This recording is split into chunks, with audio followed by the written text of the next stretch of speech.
Notorious serial killer Jeffrey Dahmer shocked the world when he was arrested in 1991, as much for the heinous crimes he committed against his victims, as for the fact that he killed 17 men and boys over more than 13 years without capture.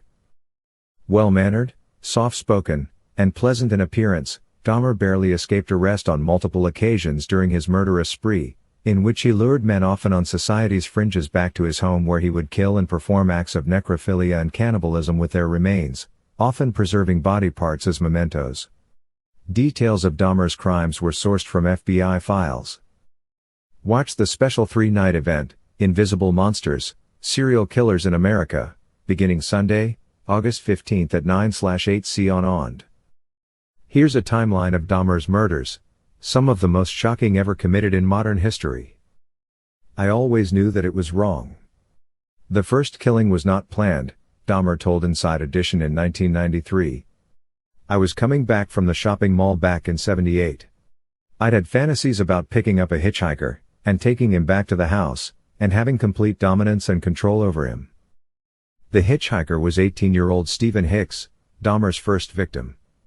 Dahmer took Hicks to his parents' house in Ohio where he strangled and beat him with a barbell before dismembering the body and placing it in trash bags. No one had a clue as to what was happening for over a decade, Dahmer said of what would transpire following his first killing. Dahmer would not murder again until 1987. In the intervening years he had joined the army and was stationed for a time in Germany, eventually being discharged due to problems with excessive drinking. Of those 9 years without a victim, Dahmer said the urge was always there, what he lacked were the right circumstances. There just wasn't an opportunity to fully express what I wanted to do. There was just not the physical opportunity to do it then. Dahmer briefly returned to Ohio to live with his parents following his military discharge but was arrested for drunk and disorderly conduct, for which he was fined and received a suspended jail sentence. Hoping his grandmother would be a tempering influence on their son's ongoing drinking, Dahmer's parents sent him to live with her in Milwaukee, Wisconsin. Arrested for masturbating in front of 2 boys, Dahmer told authorities he was merely urinating. Charged with disorderly conduct, he was sentenced to 1 year of probation and to undergo counseling. After taking Stephen Tuomi, 24, back to a hotel room, Dahmer says he awoke the following morning to find Tuomi dead alongside him in bed. Dahmer would later tell authorities he had only planned on drugging Tuomi and had no recollection of beating him to death with his fists.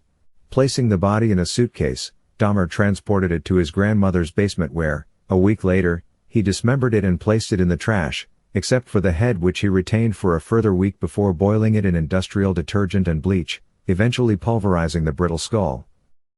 Dahmer brought 14-year-old James Dockstader to the basement of his grandmother's house after promising him $50 in exchange for posing for nude photos. After drugging him, Dahmer strangled Dockstader, disposing of his body in a similar fashion to that of Tuomi. Richard Guerrero met his killer outside a Milwaukee gay bar. Dahmer offered Guerrero $50 to return to his grandmother's house and spend the night with him. After drugging Guerrero with sleeping pills, Dahmer strangled him before performing sexual acts on the corpse. This time, Dahmer dismembered the body within 24 hours, but hiding his killings and the dismemberments were becoming increasingly difficult. Dahmer's grandmother had become annoyed with his bringing men to her house late at night, and with the foul smells emanating from the basement, so she eventually told him to move out. Within days of securing a 1-bedroom apartment, Dahmer was arrested and charged with second-degree sexual assault and enticing a child for immoral purposes after luring 13-year-old Kyson Synthisymphone back to his apartment, where he drugged and molested the boy before his intended victim escaped, taking his story to the police. Dahmer spent a week in jail before being released on bail. Aspiring model Anthony Sears, 24, became Dahmer's 5th victim after they met at a bar. Dahmer, fearing his apartment was being watched by the police, brought Sears to his grandmother's basement to be drugged and strangled. Sears was the first victim from whom Dahmer took trophies, storing and preserving Sears' head and genitals, which he kept in a wooden box. For a time, he stored the box in his work locker. Sentenced to 12 months of jail time and 5 years of probation for second-degree sexual assault, Dahmer was permitted work release in order to keep his job as a mixer at Ambrosia Chocolate Factory, while also being required to register as a sex offender. Paroled from jail 2 months early, Dahmer rented an apartment at 924 North 25th Street in Milwaukee. Just months after being released from jail, Dahmer killed Raymond Smith, a 32-year-old prostitute he had offered $50 for sex. After drugging Smith at his North 25th Street apartment, Dahmer strangled him with his hands before taking Polaroid pictures of the corpse in suggestive poses. Dismembering the body in his bathroom, Dahmer boiled the remains, dissolving them in a container of acid except for Smith's skull, which he kept in a cabinet alongside Sears' skull. When neighbors complained of the smell emanating from his apartment, Dahmer told them his refrigerator was broken and he was waiting to get it fixed. After killing 27-year-old Edward Smith, Dahmer attempted to retain the body by keeping it in a freezer for several months. The frozen corpse was eventually discarded, with Dahmer telling authorities he was upset he did not get to keep any of Smith's body parts due to degradation in the freezer. Ernest Miller, 22, had his throat slashed after being promised money to join Dahmer at his apartment. A lack of sleeping pills forced Dahmer to change his method of killing. Dahmer kept parts of Miller's body to eat, something he was doing increasingly, and he painted and displayed Miller's head in his apartment. 3 weeks later, Dahmer killed 22-year-old David Thomas. Later, he said he came to realize during their encounter that he was not attracted to Thomas, but he still drugged and killed him, then disposed of his body, intentionally not keeping any parts. February 1991, a 10th victim is murdered. Dahmer picked up 17-year-old Curtis Straughter at a bus stop, offering him money in exchange for nude photos. Dahmer continued his rituals with his 10th victim, offers of cash to a stranger, drugging and strangling his victim before taking photos, dismembering and keeping body parts for cannibalism and trophies. Following his arrest, Dahmer said eating his victims was a compulsion, a way of making me feel they were a part of me. April 1991, Dahmer attempts to put a victim into a zombie-like state. After drugging 19-year-old Errol Lindsay, Dahmer drilled a hole in his skull, into which he poured hydrochloric acid in an attempt to produce what Dahmer would describe as a zombie-like state in his victim. Lindsay regained consciousness before Dahmer drugged him further, and then strangled him and flayed the corpse with the intention of retaining Lindsay's skin. Dahmer's next victim, 31-year-old Anthony Hughes, was dead, but still intact on the floor when he lured 14-year-old Connerig Synthesymphone to his North 25th Street apartment. After photographing and drugging Synthesymphone, Dahmer again tried to render his victim brain dead by drilling into his skull and inserting acid, leaving the drugged body alongside Hughes' corpse while he left the apartment for a few hours. Returning in the early hours of the following morning, Dahmer discovered a groggy Synthesymphone sitting outside the apartment building with 3 women huddled around him. Telling the women Synthesymphone was his friend, Dahmer attempted to lead the boy back to the apartment to the dismay of the women, who informed Dahmer they had already called the police. Dahmer eventually convinced attending police that Synthesymphone was his 19-year-old boyfriend and that they had quarreled after drinking too much. Amid protests from the women, the officers escorted Dahmer and Synthesymphone back to the apartment, where Dahmer produced the Polaroids he had taken earlier as proof of their relationship. Categorizing the event as a domestic dispute, the 3 officers left Synthesymphone with Dahmer in the apartment, which they noted had a strange odor. Dahmer once again drilled Synthesymfone's head and injected it with acid, this time with fatal results.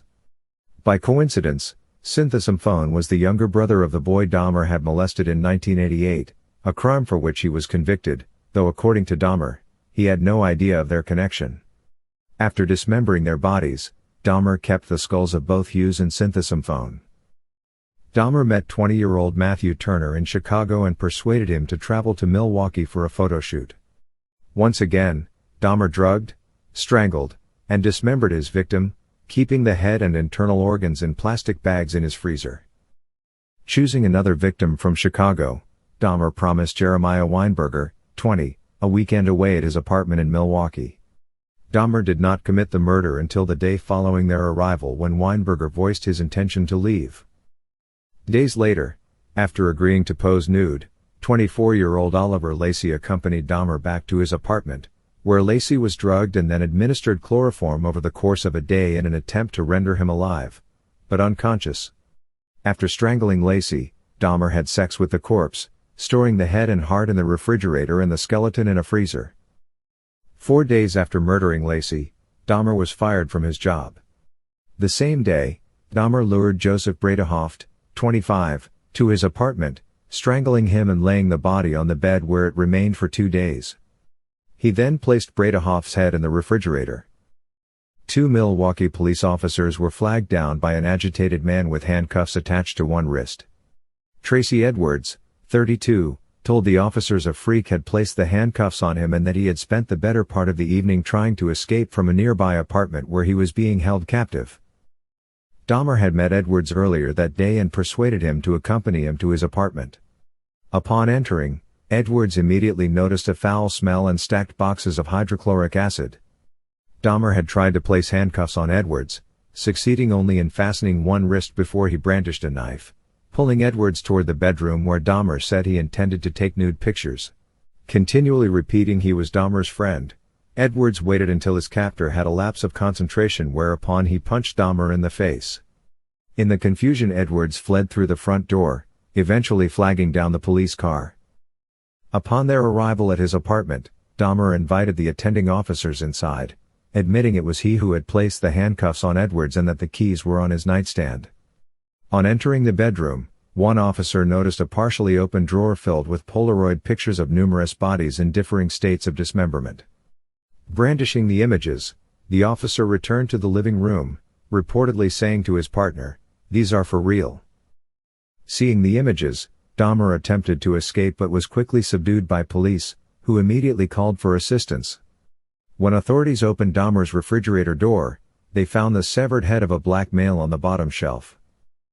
Authorities would discover 4 other severed heads in Dahmer's kitchen, 2 human hearts in the refrigerator, 7 skulls in Dahmer's bedroom, as well as an entire human torso in his freezer.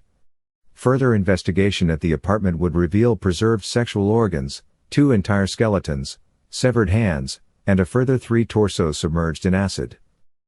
Asked following his arrest if he was glad it was over, Dahmer stated he was not glad, that he liked his lifestyle and found it exciting and thrilling, according to FBI files.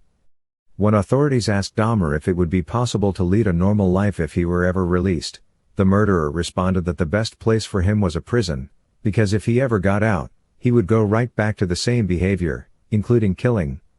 Sentenced to 16 consecutive life terms, Dahmer was killed by fellow prison inmate Christopher Scarver in 1994.